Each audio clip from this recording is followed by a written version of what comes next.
चलिए अब आपको सीधा लिए चलते हैं इंदौर, जहां मुख्यमंत्री मोहन यादव पहुंचे हुए हैं। ड्रोन सेंटर के उद्घाटन के बाद सभा को संबोधित कर रहे हैं। आइए सुनते हैं। खासकर दवाई एग्रीकल्चर में हम सोयाबीन में दवाई डालें, कुछ और काम करें तो ट्रैक्टर से डीजल जलाना, समय की नुकसानी होना और ऐसे कई सारे कष्ट खेत के जो मैं समझता हूँ। धीरे धीरे आने वाले समय में नई टेक्नोलॉजी के बलबूते पर न केवल इसमें बल्कि आने वाले समय में तो और इसकी बहुत सारे सेक्टर में संभावना है। और ऐसे में ये हमारा फ्लाइंग क्लब के माध्यम से जो अभी मिलिंद महाजन जी ने बताया है, हमारा तो ये नो लॉस नो प्रॉफिट का आपने बताया कि हम वैसे सिखाना चाहते हैं। मैं आपको आश्वस्त करता हूं कि मध्य प्रदेश सरकार साइंस टेक्नोलॉजी विभाग के माध्यम से आपकी जॉइंट मीटिंग कराएगी और हम नीचे से नीचे तक जाकर के इसका लाभ कैसे उठाएं, हम उस दिशा में लगातार काम कर रहे हैं। मेरी अपनी ओर से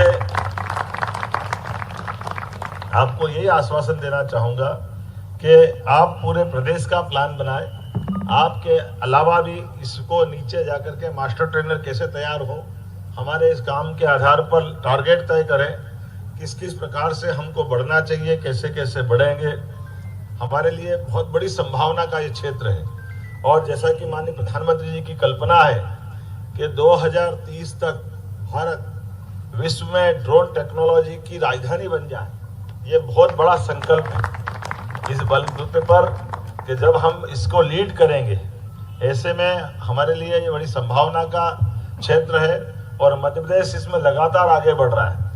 आप केवल कल्पना करो हमारे लिए ये इसका कितना महत्व है। भौगोलिक एरिया जब बड़ा होता है तो हमारे लिए इसकी जरूरत ज़्यादा पड़ती है और भौगोलिक एरिया हमारा राजस्थान के बाद मध्य प्रदेश नंबर में आता है।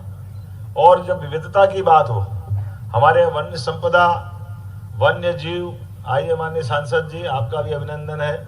हमारे नर्मदापुरम के सांसद बैठिए बैठिए चौधरी जी आराम से, बहुत अच्छा है। तो मैं मान के चलता हूं कि भविष्य की बड़ी संभावना का ये क्षेत्र है और खास करके जब दुनिया का सबसे युवा देश भारत है और जब युवा शक्ति हमारे हाथ में है, उनको इस व्यवस्था से जोड़ना है, भविष्य के लाभ उठाना है और नई नई टेक्नोलॉजी के आधार पर हो सकता आने वाले समय में इसमें और बहुत सारी चीज चेंज होगी।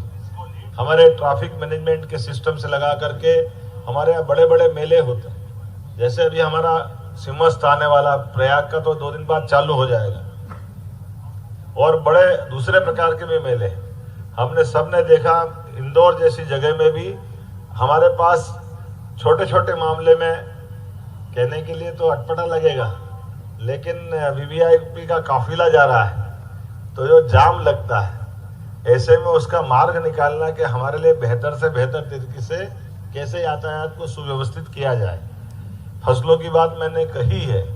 इसी प्रकार से जैसे लुइस ब्रेन ने ब्रेन लिपि दी है और ब्रेन लिपि देते हुए हमको समझ में क्या आता है कि ब्रेन लिपि मतलब अंधों के लिए, अपने जो दिव्यांग है जिनकी आंखों से कष्ट है, वो अपने उनके काम का आता है। असली अर्थ में ब्रेन लिपि उनके लिए तो 10% है, 90% युद्ध के सभी सैनिकों के लिए है जो अंधेरे में अपने टारगेट को ब्रेन लिपि के माध्यम से तुरंत संदेश को पकड़ते हैं, समझते हैं और उसको लागू करते हैं। अर्थात हर वो चीज जिसके आधार पर एक क्षेत्र हम पर्टिकुलर नहीं बता सकते कि ये वहीं का है, ये समग्र क्षेत्र में काम आएगा। तो मैं मान के चलता हूँ आने वाले समय में बड़ी संभावना का ये हमारा ड्रोन का एक क्षेत्र है। और आपने तो प्रशिक्षण केंद्र चालू किया है, तो ये हम मान के चलते हैं कि आने वाले समय में आपका प्रशिक्षण के माध्यम से अधिकतम रूप से पूरा समाज लाभ उठाए, सरकार लाभ उठाए। मैं आपको यह आश्वस्त करूंगा कि हमारे पास आप जहां अभी जिस प्रकार से आपने इसकी प्लान किया है और थोड़ा मास्टर प्लान हमारे लोगों के साथ भी बैठ के बनाइए, निश्चित रूप से इसमें पूरी सरकार की मदद रहेगी। मेरी अपनी ओर से समूचे आयोजन के लिए शुभकामना, बधाई, बहुत बहुत धन्यवाद। ड्रोन सेंटर का उद्घाटन सीएम मोहन यादव ने यहां सभा को भी संबोधित किया। आपको ये तस्वीरें दिखा रहे हैं, इंदौर की तस्वीर है। कस्तूरबा गांव में कार्यक्रम का आयोजन, सुरक्षा के पुख्ता इंतजाम, उनके साथ साथ सियासी गलियारे के कई चेहरे भी यहां पर कार्यक्रम में मौजूद हैं। और इसी के साथ